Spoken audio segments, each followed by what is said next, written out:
The Government of Canada has just launched a massive consultation on law reform in the area of anti-money laundering and anti-terrorist financing. Buried in its many proposals is the revival of a zombie idea, warrantless access to telecommunications customer information, which has significant privacy implications. I'm planning to do 2 episodes on this, the first being a shorter, high-level explainer, and the second will be a deeper dive into lawful access. This is the high-level explainer. Essentially, what the government is proposing, or at least is discussing, is a huge assault on online anonymity. With every website you visit and most apps you connect to, your computer exposes your IP address to every server it connects to. This is essentially a device identifier. This is a necessary technical requirement for the Internet Protocol and most networking protocols. You don't have to identify yourself positively to the servers you connect to, but your device and the server need to know where to send the ones and the zeros. Unless you take steps to mask your IP address using a virtual private network or VPN, your IP address is likely the one assigned to you by your internet service provider. You may think you're anonymous, but you're essentially pseudonymous. Your internet service provider can generally provide the link between that IP address and the owner of the associated internet account. But it's not just online. Your phone similarly broadcasts its unique identifiers to anyone who has the equipment to pick it up. Ask yourself this. Should the police be able to get access to the names and addresses of anyone who shows up at a protest? Parliament Hill, the Prime Minister's residence, an abortion clinic, a sketchy part of town. If lawful access looks anything like it has in the past, the police will be able to, on a whim, get that information without judicial oversight. All they need is an IMSI catcher, which grabs the unique identifiers of all the cell phones within range, and a request to the relevant telcos to hand over the names and addresses associated with those phones. Should police be able to get the name and address of someone who seems to be spending an inordinate amount of time perusing the criminal code on the Department of Justice website? Well, they'll be able to do just that. Should the police be able to get your name and address based on your web browsing activities without having to swear before a judge that there is a compelling legal reason to get it? If this proposal looks anything like the past ones, they'll be able to do it. Should the police be able to get your email address, IP address, and phone numbers without probable cause? Yeah, that's what lawful access looked like in the past.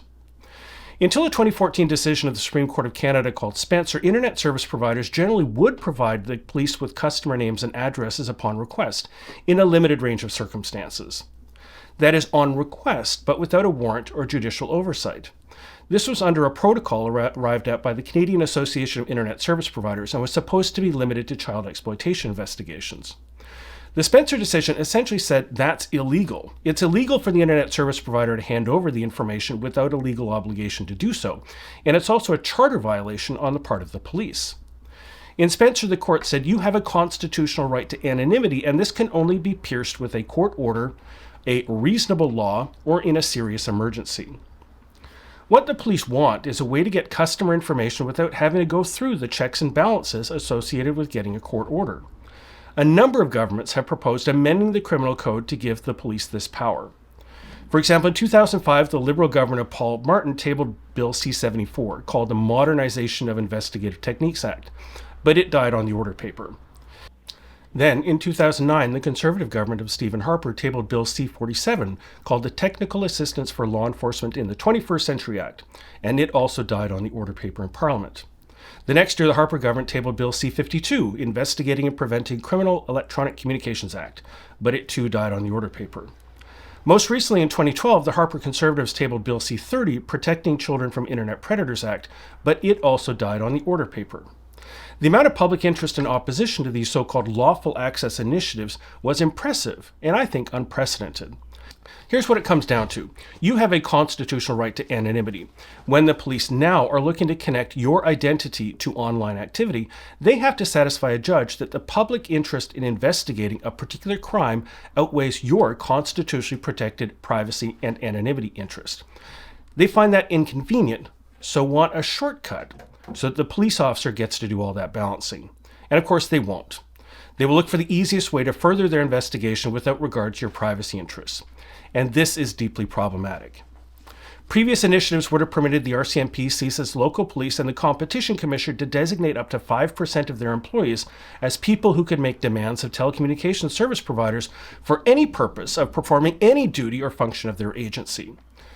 In the 2009 proposed Bill C-42, that information could include name, address, telephone number, email address, IP address, mobile identification number, electronic serial number, local service provider identifier, international mobile equipment identity number, international mobile subscriber identity number, and subscriber identity module card number that are associated with a subscriber service and equipment.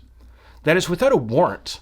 That is without judicial oversight, without any meaningful limit on what crimes may be involved. It could be for a parking ticket.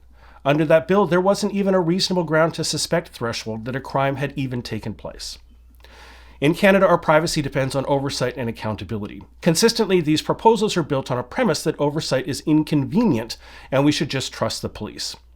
Personally, I don't think that's okay. Canadians should be interested in the discussion that's taking place and should let the government know their views on it. I'll provide a link to the government's consultation below. Thanks for tuning in.